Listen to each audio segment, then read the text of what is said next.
Hello. The balance of payments is a document which records all the flows of money in and out of a country during 1 year.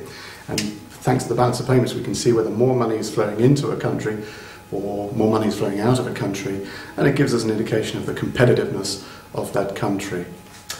And the balance of payments is split between two accounts, the current account and the capital account, and all flows of money in and out of the country are recorded in one part of the balance of payments, either the current account or the capital account. But I want to focus on the current account, which is the one where most of the questions in economics come up for my students in A-level, and also it's the one which gets most of the reports on the news and so on, the current account. Well, the current account is made up of 4 components. It records money flows as a result of the trade in goods. It records flows of money resulting from the trade in services.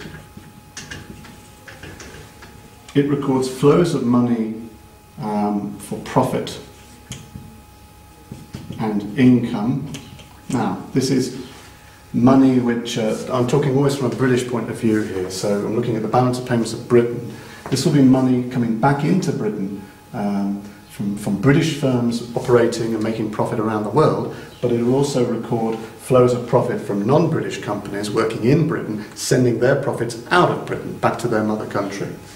And it isn't just profits of businesses, it's also the income of workers. Some workers send their wages or part of their wages back to another country.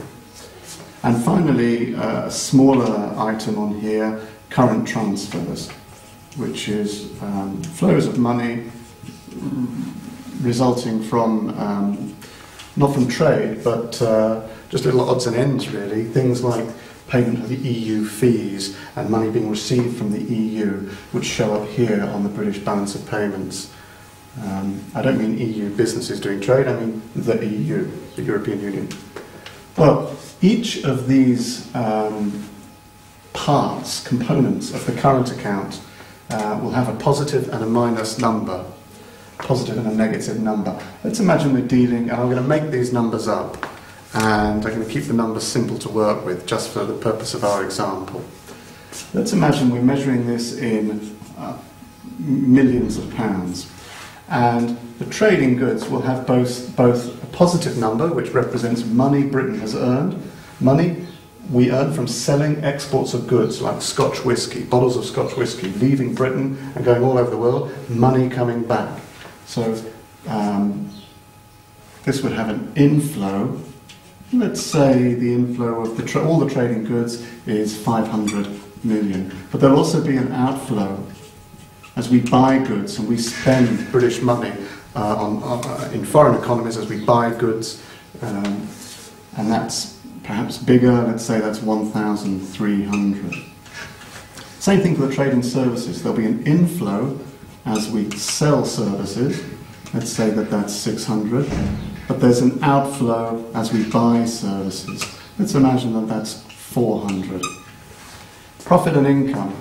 There's a credit as money flows back from British firms around the world. Let's imagine that's 700. And there's a debit as foreign firms in Britain send their money out back to the mother country. Let's imagine that's 600. And current transfers are usually smaller numbers. Let's imagine that we receive credit of 50 and debit money going out is, let's say, 80. Well, as you can see, each component here could be positive and it could be negative. And generally for Britain, the trade in goods comes out as negative. This is 800 negative. You could put that in brackets if you wanted to be accountants. But let's just work like this, minus 800. Generally, the trade in services for the UK is positive, but not big enough to cancel out the deficit in the trade in goods, plus 200. Here, this is plus 100. Here, this is minus 30. And if we combine all of these, we see that minus 800 plus 200, that's minus 600, minus 500, minus 530.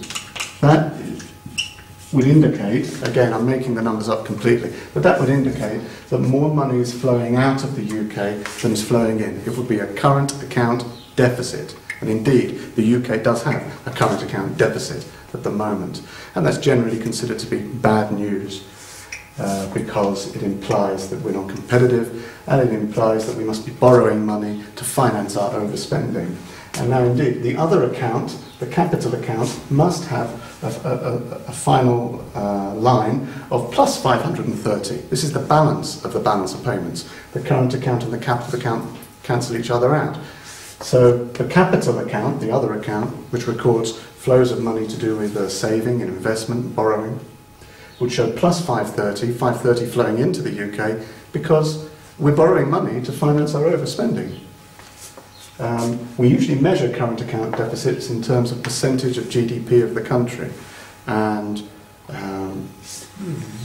the UK's, I think, is what currently about 3-4% deficit.